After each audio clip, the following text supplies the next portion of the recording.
우리는 계속해서 그리스도인의 정체성에 대해서 공부하고 있습니다.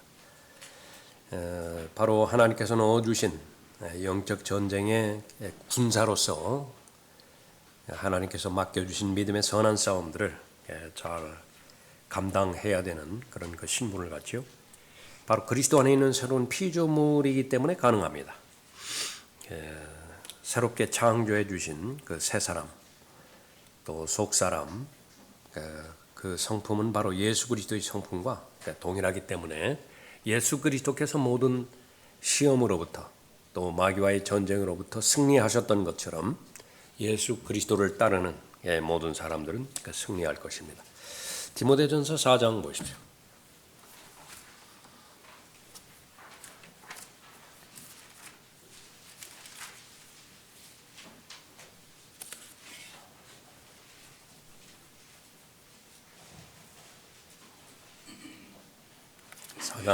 사장 1절에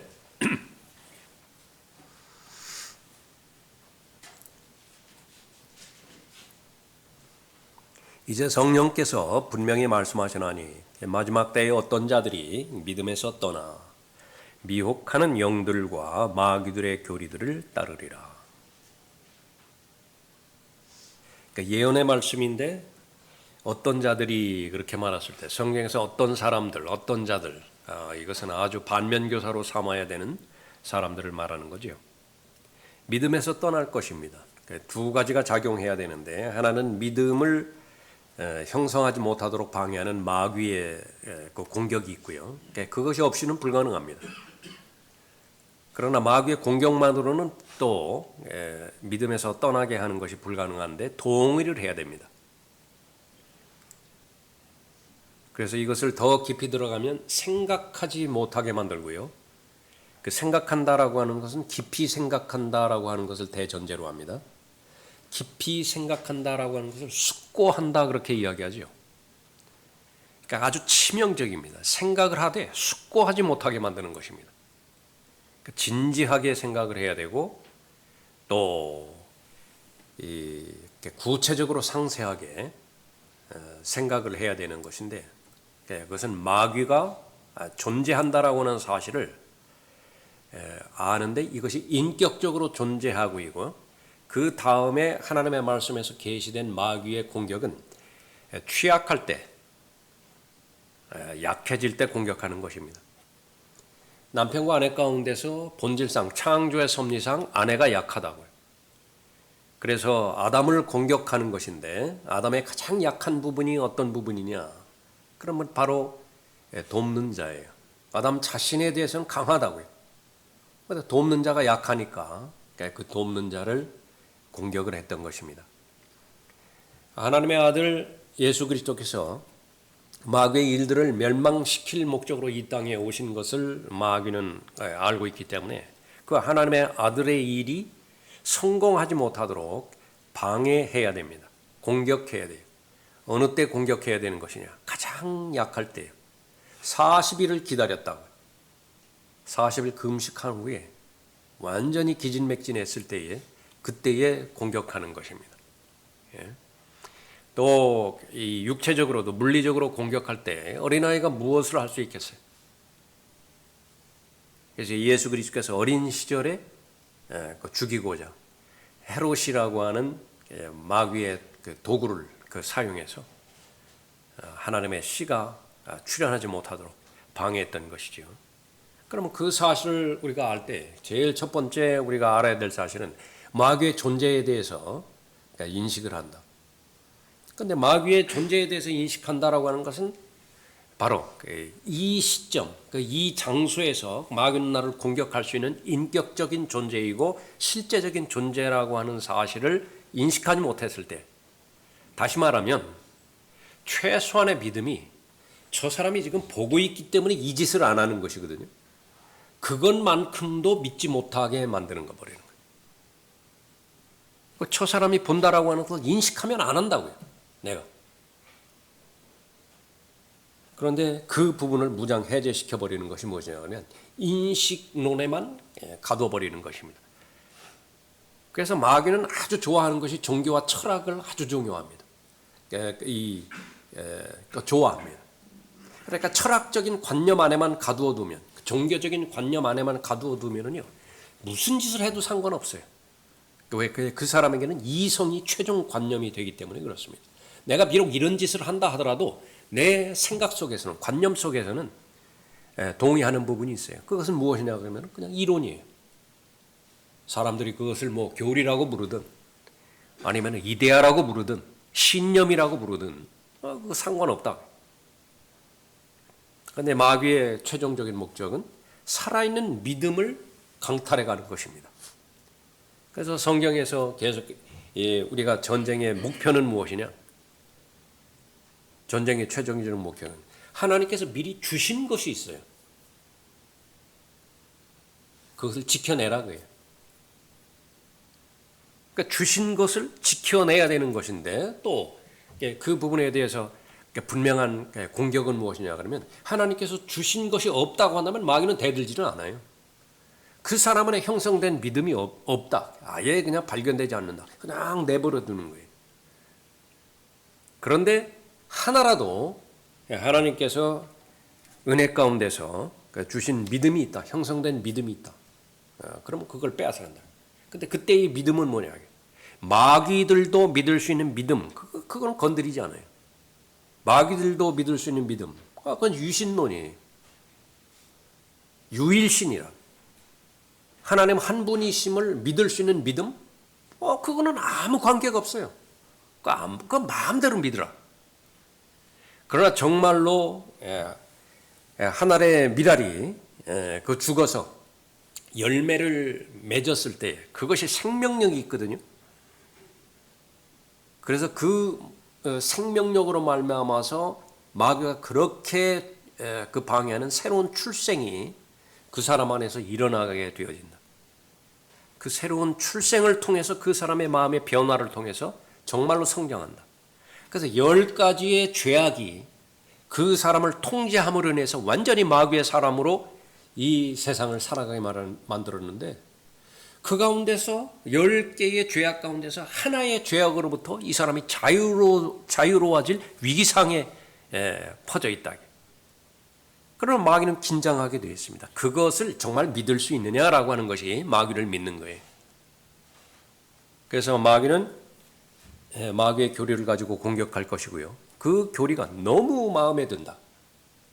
그래서 사람은 이성을 숭앙하는 존재이기 때문에 그것이 과학적으로 보이게 만들고 합리적으로 보이게 만들고 자기 보존을 위해서 자기가 죄를 탐닉하고 그 죄라고 하는 것은 하나님 없이 살 수 있는 자신감을 말하는 거잖아요. 그래서 그것을 변명하게 만들고 핑계거리로 삼는 데 있어서 그 사람에게 가장 적합한 이론이 무엇이냐, 적합한 시험과 유혹의 방법이 무엇이냐, 그것을 제시하는 것입니다. 그럼 한 가지 방법이 있다. 무엇이냐 그러면 졸지 않으면 돼요. 졸지 않으면 정신 차리고 깨어있다. 그 깨어있는 사람은 너무나 분명한 것이에요. 그 방울뱀을 맞이한 상태에서 소름 끼치지 않는 사람이 어디 있겠어요? 그 어린아이 상태는 이야기가 다르다고요. 그 소름만 끼치면은 그 최대한 방어를 한다고요. 자기가 동원할 수 있는 모든 방어를. 그런데 그것을 하지 못하게 만드는 것이 바로 미혹입니다. 무엇 때문에 그런 것이냐? 그러면 죄에 대해서 하나님께서 경고하신 그 경고를 소홀히 여기기 때문에 그렇습니다. 다시 보십시오. 1절에. 이제 성령께서 분명히 말씀하시나니 마지막 때에 어떤 자들이 믿음에서 떠나 미혹하는 영들과 마귀들의 교리들을 따르리라. 연합입니다. 동조하는 거예요. 동의하는 거예요. 성령께서 성령의 열매를 맺기 위해서는 성도의 동의를 반드시 필요로 합니다.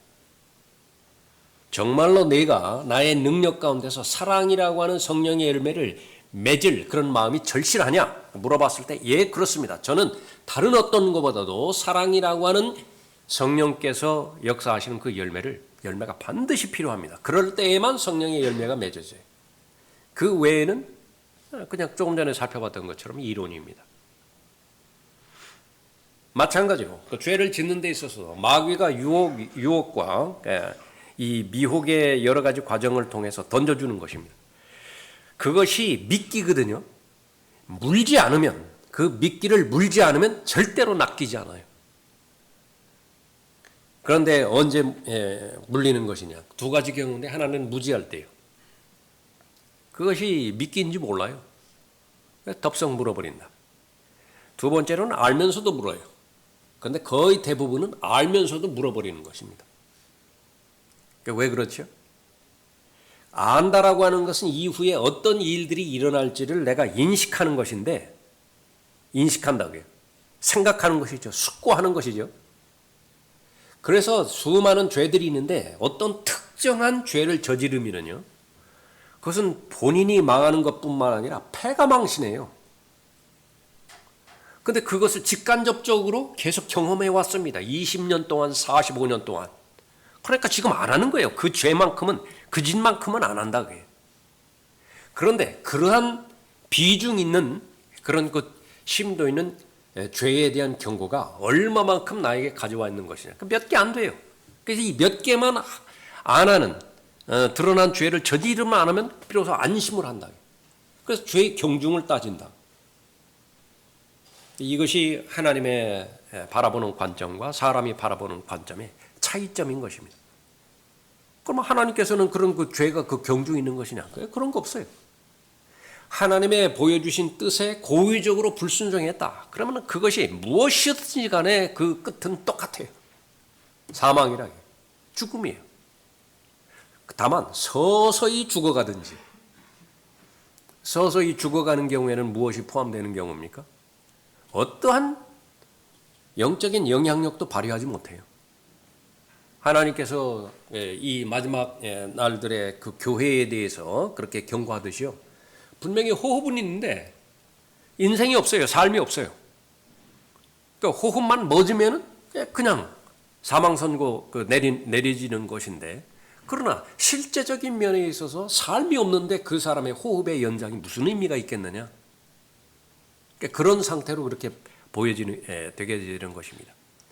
또 하나는 즉각적인 죽음도 있죠.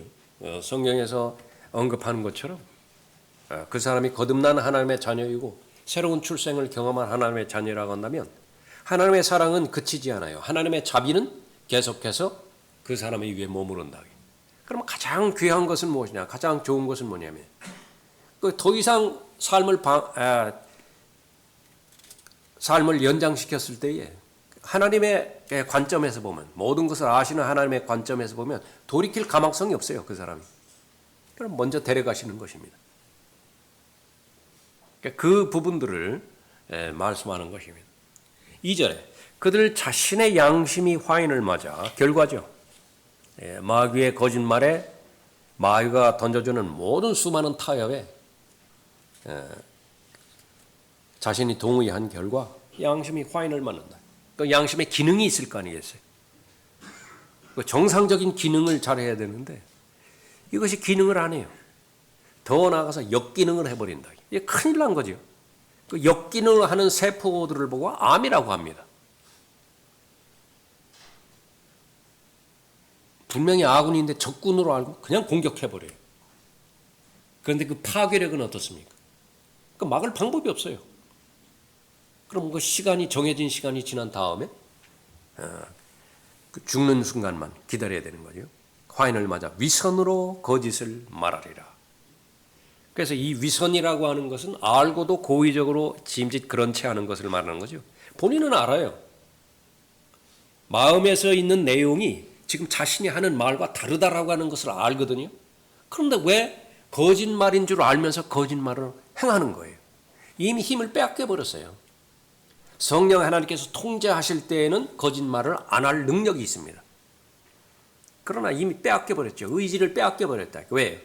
그러니까 마귀의 거짓말에 동의해 버렸으니까. 그러면 위선으로 그 다음에 하는 것은 거짓을 말하리라. 그렇게 말하고 있습니다. 자, 이것을 얼마만큼 믿음이 성장하면서, 믿음의 깊이가 깊어지면서 상세하게 구체적으로 나에게 적용할 수 있는 것이냐라고 하는 것인데요. 그래서 이 부분이 하나님의 말씀이 살아있는 말씀이 하나님의 말씀이 살아있는 말씀이라고 하는 것을 인정하는 그 단계가 되어지는 것입니다. 그러면 하나님의 말씀이 살아있다라고 하는 것은 무엇이냐 그러면 믿음이 성장하면서 5살 때 엄마를 대하는 거하고 8살 때 엄마를 대하는 거하고 달라요. 그 다음에 이제 60살 넘어가지고 자신의 엄마를 대하는 거하고 다르다고 말이에요. 그러니까 매년 같으면 어떻게 되는 거예요? 그러니까 사진 놓고 대하는 거하고 똑같아요. 사진을 놓고. 그 인형 하나 갖다 놓고 계속 그것만 보고 있다.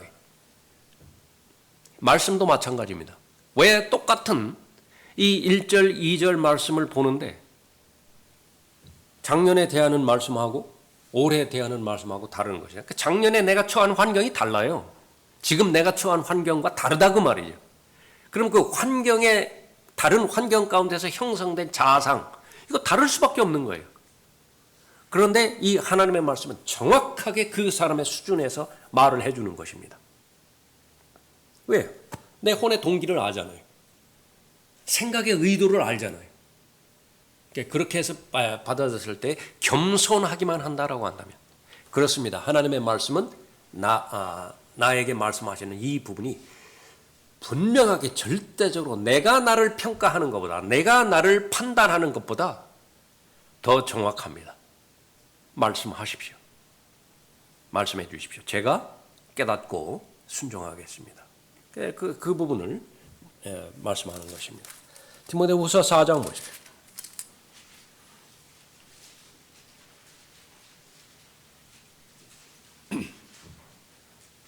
4장 1절에 그러므로 내가 하나님과 주 예수 그리스도 곧 그가 나타나실 때와 그의 왕국에서 산 자들과 죽은 자들을 심판하실 분 앞에서 내게 명하노니. 이 강조해도 얼마만큼 강조한 거예요? 그러니까 예수 그리스도를 정말 강조하고 싶다. 그러니까 그 마음은 정말 이 말씀만큼은 꼭 새겨들어야 된다. 이 말씀은 철저하게 인식하고 철저하게 숙고해야 된다. 언제까지? 틀림받아 올라갈 그때까지. 무덤에 들어가는 순간까지. 무엇을 하기 위해서는? 영적 전쟁에서 승리하기 위해서는. 그리스도인의 정체성이라고 하는 것이 하나님께서 군사로 모집한 사람이라고 말씀하셨는데 그 군사로 모집한 것은 모집한 분을 기쁘시게 해드릴 책임이 있다고요. 그러기 위해서는 그냥 명목산의 군사로서는 불가능해요. 그건 훌륭한 군사가 되고 탁월한 군사가 되고 능력 있는 군사가 되어야 되겠죠. 그러면 조금 전에 살펴봤던 것처럼 두 가지만 하면 돼요. 정신 차리고 있으면 돼요. 그리고 마귀에게 틈을 주지 않으면 됩니다. 그 두 가지만 한다고 한다면 예수 그리스도 다음으로 능력 있는 피조물인 마귀 그 존재라 하더라도요. 도망가게 돼 있다고 물러가게 돼 있다라고 성경은 보장하는 것입니다. 우리의 믿음이라고 하는 것은 하나님께서 그렇게 말씀하셨으면 그렇게 말씀대로 될 것이라고 내가 받아들이고 여기고 인정하는 거예요. 거기까지가 믿음이라. 그래서 그것을 계속 실행해보는 거예요. 시도해보는 것이래요. 그렇게 해봤어요. 정신을 차리고 정말 마귀를 대적했다. 너 더러운 영아 내게서 나가라. 너 더러운 영아 이 유혹에 대해서 중단하라. 그러고서 예수님처럼 기록되었을 때 말씀을 찾아서 보고 또 암송된 하나님의 말씀은 그 상황에서 주장해보고 그런데도 안 되더라. 그런데도 안 되더라. 그냥 믿지 마세요. 헛돈 들이는 것입니다. 헛시간 쓰는 거예요. 그거 사실이 아닌데 뭘 믿어요. 그래서 그런 의미에서 참된 기독교 신앙은 철저하게 하나부터 끝까지 경험적 신앙이 돼야 됩니다. 체험적 신앙이 돼야 돼요. 이 경험이라든지 체험이라든지 이 부분들을 은사주의자들이 다 강탈해가지고 도둑질 해가기 때문에 이 성경대로 믿는 사람들도 이렇게 주장하기가 좀 꺼려지는 부분이 있는데 그러나 명확하게 그 사실을 안다라고 한다면 철저하게 경험적이에요. 그래서 그것이 다른 것이 아니라 순종할 때만이 경험한 것이거든요. 순종한 말씀만 나에게 진리가 되는 거예요. 그 나머지 부분들은 어떻게 되냐? 계속 배우는 과정 가운데 있는 것입니다. 그 배우는 과정 가운데 있지만 그 가운데서 믿음으로 순종을 한 말씀들이 이제 하나 둘 생기기 시작하는 거예요. 하나님의 말씀 가운데서 나에게 주신 하나님의 약속의 말씀, 다른 사람이 무엇이라고 한다 하더라도, 내 상황이 어떻게 바뀐다 하더라도 그 부분에 대해서는 나는 절대적으로 확신한다라고 하는 그 말씀이 바로 약속의 말씀이고, 그 약속의 말씀만이 마귀를 이길 수 있어요. 그래서 예수 그리스도는 살아계신 분이라 말씀하시고요, 심판하실 분이시라고 말씀하시고요. 믿지 않는 자든 믿는 자든 심판하실 분이세요. 그것을 알아야 돼요. 언제까지요? 육신의 죄들의 몸을 입고 있는 이 기간만큼은 반드시 그 부분을 알아야 말씀에 순종하지. 위에 올라가면 사랑의 대상밖에 없다고요. 예수님이 그냥 은혜로우신 분, 자비로우신 그 사랑하시는 분이세요. 그것만으로도 얼마든지 천상에서의 삶이, 새 예루살렘의 삶이, 예루살렘에서의 삶이 가능하지만 이 지상에서의 삶은 그것뿐만이 아니라 하나님을 두려워하는 그 진리를 배우지 못하면은요, 믿음 생활은 불가능하다. 그래서 국가에도 권위를 두셨는데, 심지어 그것이 사탄의 권위라 하더라도 인정할 것은 인정하라고 그렇게 말함으로 해서 하나님으로부터 오는 권위를 바로 배울 수 있습니다. 가정에서도 권위가 있고요. 회사에서는 회사의 권위도 있고, 학교에서도 학교의 권위가 있죠. 정말로 생활 잘하는 사람은 그 권위에 순종하는 것을 배운 사람이에요. 그러면 그 권위를 배웠을 때에 비로소 그 사람은 하나님께서 주시는 권위를 사용할 줄 아는 사람이 되는 것입니다. 그랬을 때 이제 하나님께서 그 사람을 향한 계획을 잘 실행할 수 있는 것이죠.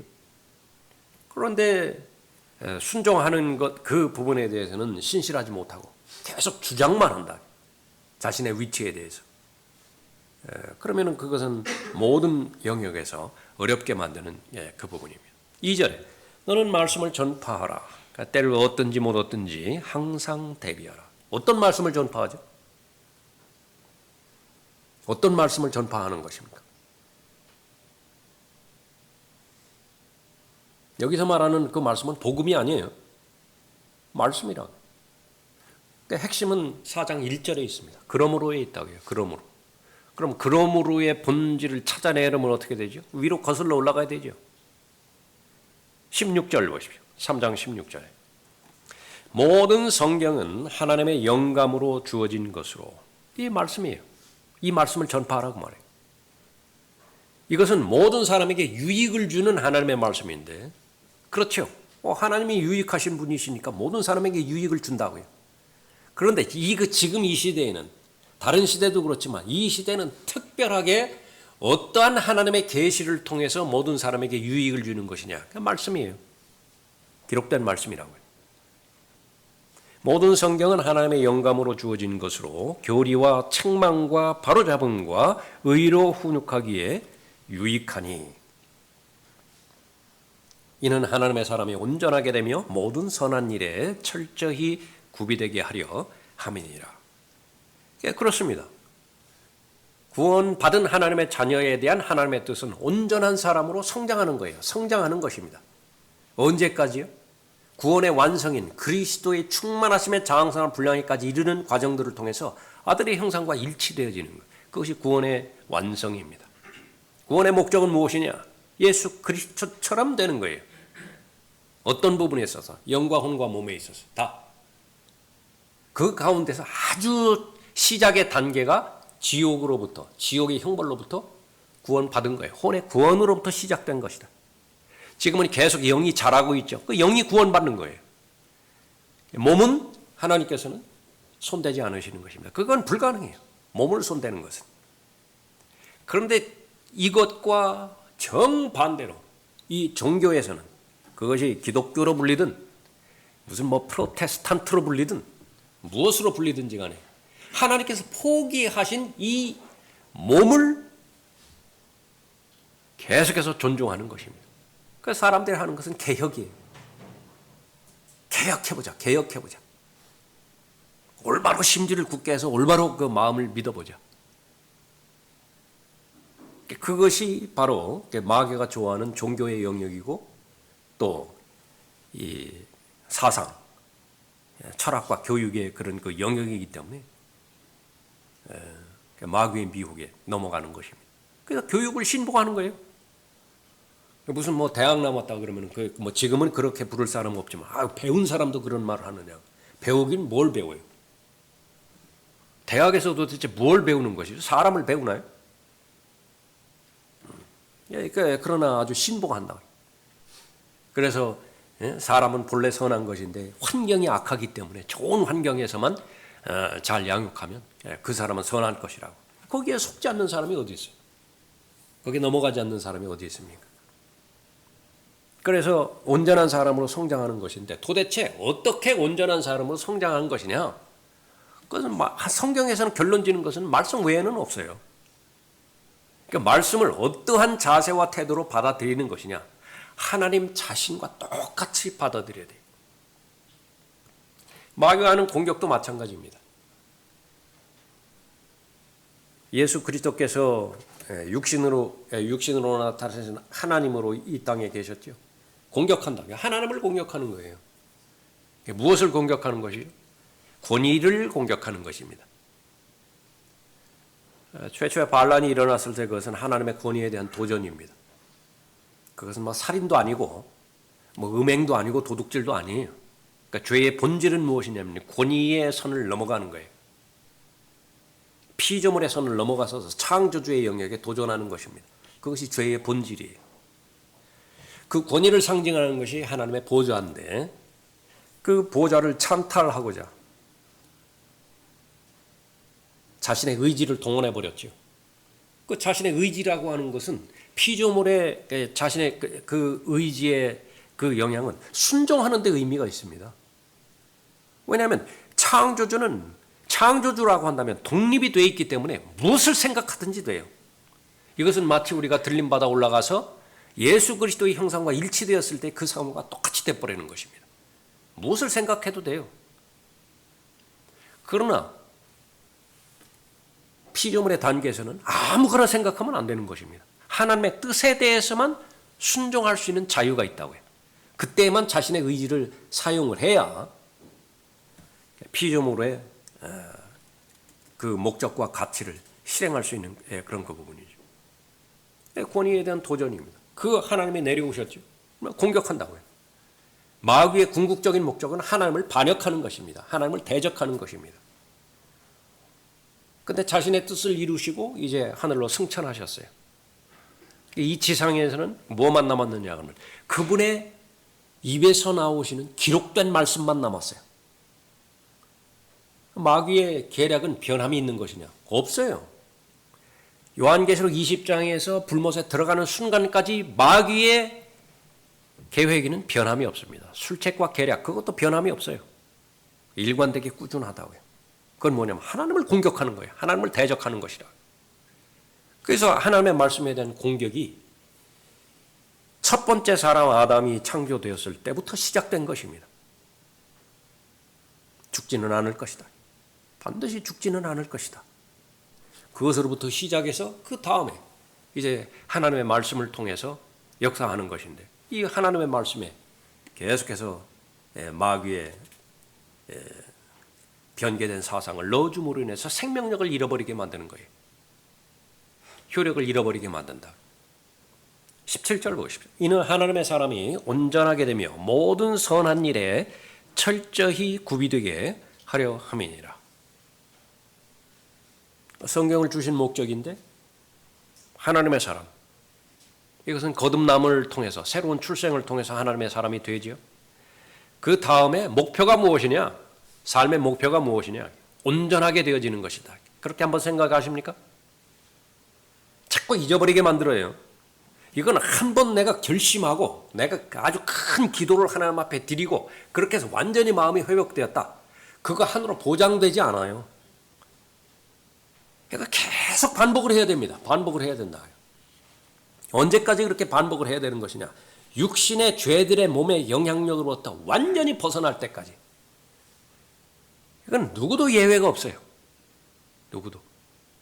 그래서 이 사실을 인식하고 그것을 끊임없이 계속 반복되어지는 거예요. 사람을 위대하게 만드는 거예요. 그것은 매일매일마다 하는 일이 그 사람을 위대하게 만든다고 하잖아요. 그건 사실입니다.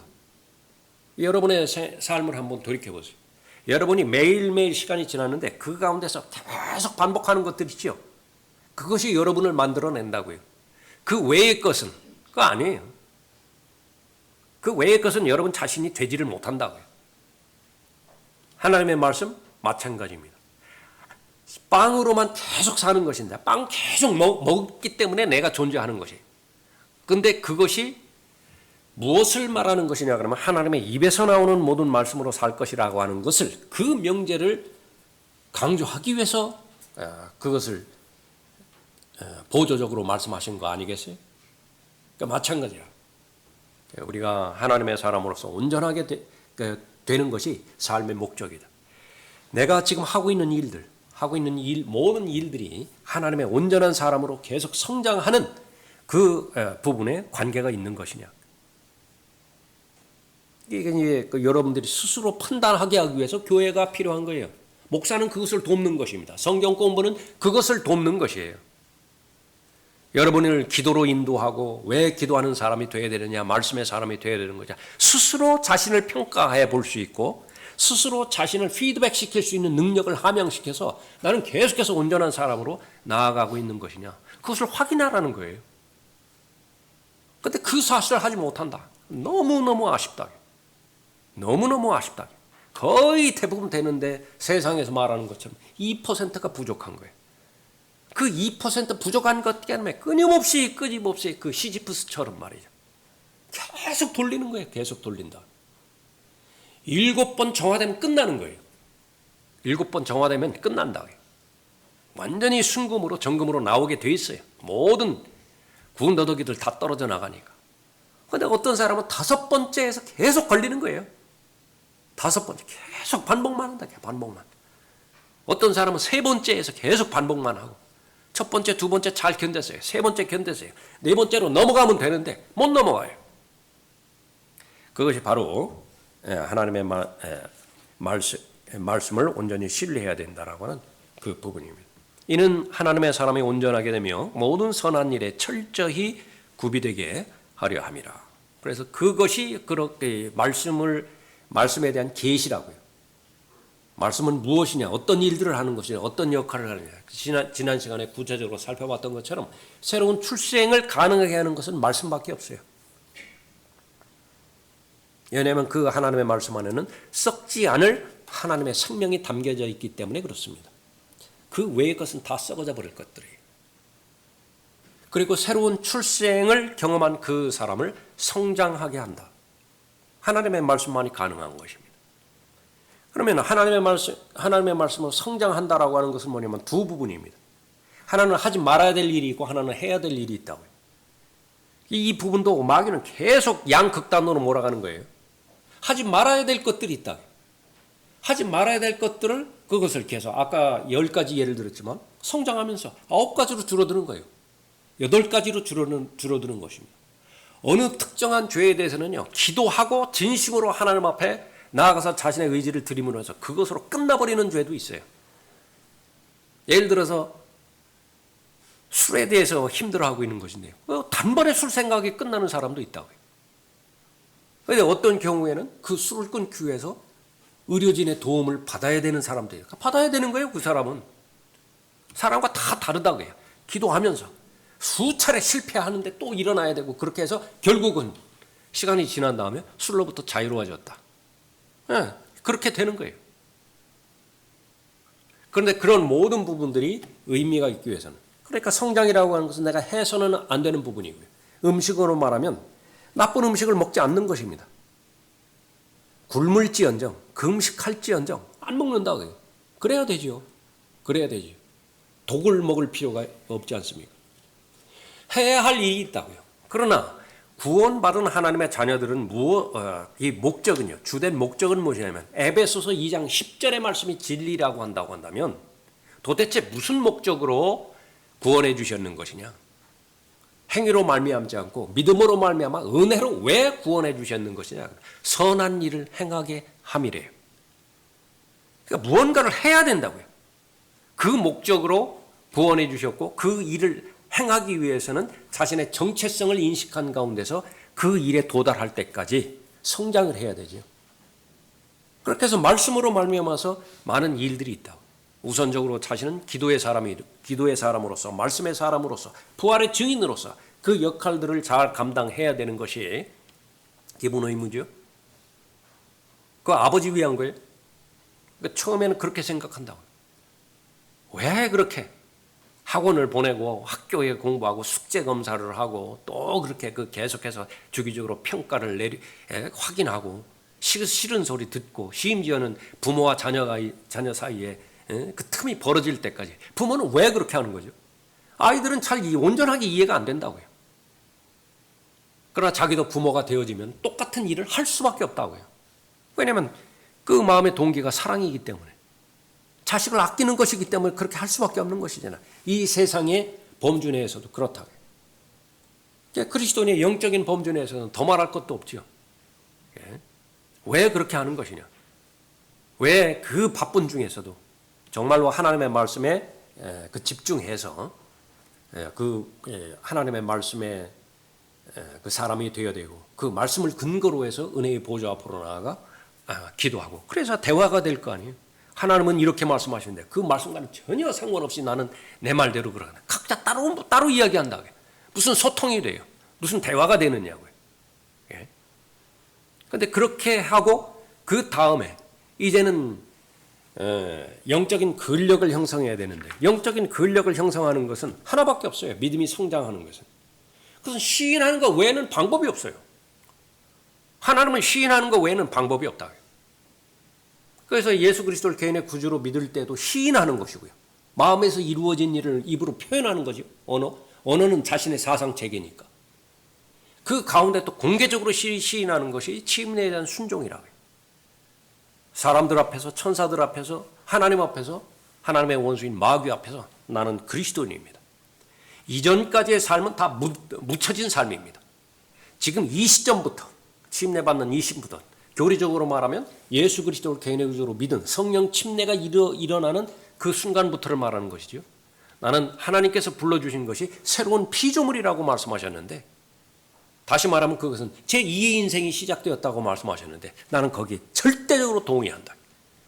이전의 삶, 그건 지긋지긋하다. 목숨 내놓고 탈북한 거 아니에요. 목숨 내놓고 탈북했는데 이전의 세상이 그리워가지고 다시 월북하는 사람, 그 사람은 특정한 경우 이외에는 상상조차 할 수 있겠어요? 세상도 그런 것인데 바로 죄의 세상으로 하나님 없는 세상, 그것이 뭐 그렇게 대단한 가치관이 있다고 목적이 있다고 그쪽으로 돌아가는 것이냐, 그렇게 시인하는 것이잖아요. 그것이 연장선상에서 개인의 형성된 믿음에 따라서 다 다른데 모두가 다 부활의 증인으로서 예수 그리스도만이 길이요 진리요 생명이라고 하는 사실을 내가 시인하는 것이죠. 그로부터 시작해서 말씀을 계속해서 이제 전파하는 것입니다. 내가 경험했던 그 과정, 그것을 통과해서 나에게 중요한 교훈을 주셔서 나는 이제 그 이후에 그 똑같은 환난과 어려움 가운데 들어가게 된다면 나는 이제 처방전이 있다고요. 처방전.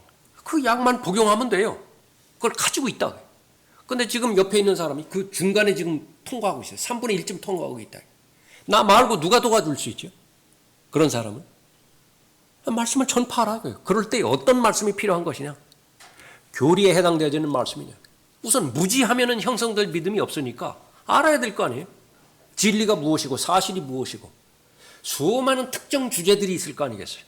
창조론에 대해서, 또 사후세계에 대해서, 또 하나님의 바라보는 돈에 대한 관점에 대해서, 또 하나님께서 바라보시는 인간 관계에 대해서 믿는 자든지 믿지 않는 자든지 교회에서의, 가정에서의, 또 형제 간의 수많은 특정 영역에서의 영역들이 있는데 그 영역마다 진리가 뭐냐?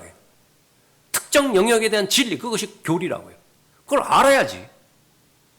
알아야 충전할 때에 무슨 100볼트 쓰는 데에서 꽂지 않을 거 아니에요? 거기다 그 꽂았다가 그냥 터져버린다. 그 다음부터 시작해서 책망에 필요한 말씀이 있고, 일단 잘못했으면 그것을 되돌이켜야 될 거 아니에요? 그것이 의미가 있기 위해서는 다음에는 반복을 하지 않아야 될 거 아니겠습니까? 그러니까 그것은 자신의 습관화가 돼야 된다. 그러니까 계속 훈육이 필요하다고요. 도대체 저 사람에게 어떤 말씀이 지금 필요한 것이냐? 그 필요한 말씀을 기도하면서 성령 하나님의 인도하신 가운데서 살펴봤을 때 전파하라. 그 부분이죠. 그런데 거기에는 문제점이 뭐가 있습니까? 때를 얻든지 못 얻든지 항상 대비하라. 모든 오래 참음과 교리로 견책하고 책망하며 권고하라. 때가 이르리니. 예언이죠. 디모데전서 4장처럼 이건 예언이 돼버렸어요. 여기서 말하는 어떤 사람들, 이것은 거의 대다수를 차지하게 돼버렸죠. 요한계시록에서 마지막 교회 라오디케아 교회에 해당되어지는 것처럼. 그러니까 내가 경각심을 갖는 것은 무엇입니까? 실제로 교회는 배교로 끝나게 돼 있어요. 배교라고 하는 것은 믿음에서 떠나버리는 것을 말하는 것인데, 믿음을 형성하는 것은 말씀이거든요. 그러니까 말씀으로부터 떠나버리는 것입니다. 믿음에서 떠난다. 그럼 믿음에서 떠나면은 중립적인 위치를 사수할 수 있는 것이냐? 그런 사람은 없어요. 그렇게 강한 사람은 없다고요. 반드시 미혹의 영, 마귀의 교리를 따르게 돼 있다고요. 치명적인 것이 그것이 후천년주의예요. 후천년주의라. 그러니까 십자가의 기간과 멸류관의 기간, 그 기간을 바꿔버리는 것입니다. 뒤섞여버리는 것이라고요. 십자가도 필요하지만은 영광의 그 보상, 그것도 같이 가져가라. 그 예수 그리스도를 공격했던 그 내용 가운데 하나지 않겠습니까? 그게 때가 이르리니 사람들이 건전한 교리를 견디지 못하고 그들 자신의 정욕에 따라 가려운 귀를 즐겁게 해줄 선생들을 많이 두리라. 선생 잘못만은 아니다라고 하는 것을 강조하는 거예요. 그래서 마귀에게 동의해 주지 않으면 이 배교는 일어나지 않아요. 그런데 마귀의 이론에 동의해 버린다고요. 어떤 부분에서 동의하는 것이죠?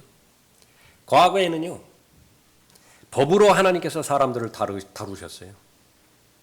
법문을 설정해 놓으셨다고요. 법문.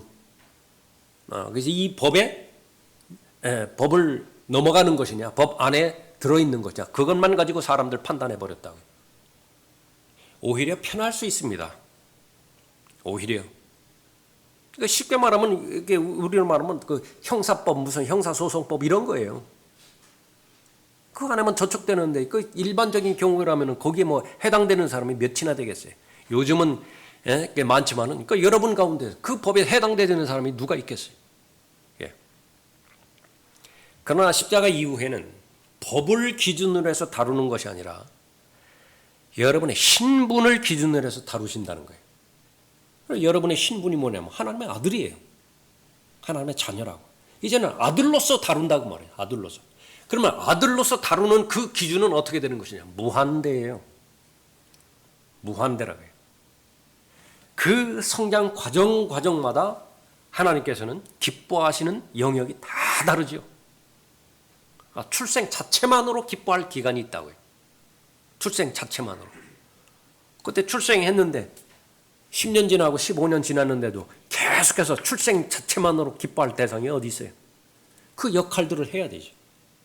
왜냐하면 그 생명 안에는 온전한 사람으로서 살아가는 삶의 그 가능성이 무한대로 거기에 포함되어 있기 때문에 그런 것입니다. 그런데 계속해서 법으로 돌아가려고 해요. 하나님과의 관계 가운데서, 교제 가운데서 자신의 믿음의 분량에 따라서 한정 지어놓고 요 안에서 다 이루어지면 그냥 스스로 만족해버리는 거예요. 그러면 자연스럽게 하나님도 기쁘시게 할 것이라고 그렇게 본다. 아들에 대한 하나님의 기대요. 도대체 어디에서 끝날 것이냐? 무한대예요. 언제까지 무한대죠? 들림받아 올라갈 그때까지. 그것이 그리스도의 충만하심의 장산 분량에까지 이르는 것입니다. 그러니까 내 믿음의 영역은, 믿음의 지경과 믿음의 깊이는 어제와 오늘 같으면 안 돼요. 그건 다르게 돼 있다. 그러면 하나님의 말씀에 대해서 내가 하나님의 하나님께서 모집하신 그 군사로서 맡겨주신 영적 전쟁에서 승리해야 되는데 그 승리의 관건은 뭐냐면 말씀에 대한 나의 자세와 태도라고. 그런데 스스로 타락하고 스스로 배교하고 스스로 믿음에서 떠나는 것은 다 내가 동조했기 때문에라고 하는 것을 제일 첫 번째로 인식해야 되어지는 것입니다. 왜냐하면 그런 선생들을 원한다니까요. 그런 설교자를 찾아 나서는 거예요.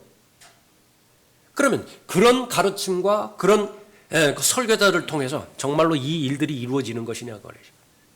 디모데후서 3장 16절부터 17절까지의 이 부분들이 하나님의 모든 선한 일에 철저하게 구비되어지는 온전한 사람으로 계속 성장해 나가느냐, 그건 본인이 체크할 일이라. 그래서 본인이 체크했을 때 그렇게 되죠? 그러면 그것은 이제 발견한 거입니다. 그 설교는 자신에게 유익한 설교예요. 그 성경 공부와 가르침, 그것은 너무나 유익한 것이다. 그런데 그 부분들을 지속적으로 듣고 가르침을 받고 배워나가는 가운데서 계속 아픔이 있을 거예요. 왜냐하면 계속 좋을 수만은 없다고 해요. 왜 그렇죠? 저 다비드상이라고 그래요. 다비드상. 그것을 어떻게 만들었습니까? 말하는데 쓸데없는 부분 다 깎아냈습니다. 쓸데없는 부분을 다 깎아냈더니 다윗상이 되었다 그렇게 말해요. 정확하게 우리의 부분도 한 부분이에요. 그런 그 성경 공부와 성경 가르침과 설교들을 통해서 육신적인 요소들 계속해서 드러난다. 들림받아 올라갈 때까지. 그때에 하나님의 말씀의 능력으로 잘 감당한다고 한다면 그것은 영적 전쟁에서 거의 대부분의 기반을 견고하게 흔들리지 않는 기반을 쌓아놓는 것입니다. 여러분들이 그러한 말씀의 삶 가운데 지금 젖어들어 있고, 다시 말하면 처음에 우리가 살펴봤던 것처럼 생각하되 깊이 생각하고 숙고하고 지금 나의 상태에서 마귀는 어떠한 나의 약한 부분을 공격할 것이냐, 그러니까 그 부분들을 인식할 수 있다고 한다면 여러분은 진리 안에 들어있는 것이고 은혜의 인도함을 받는 것입니다. 자, 오늘은 여기까지 하겠습니다.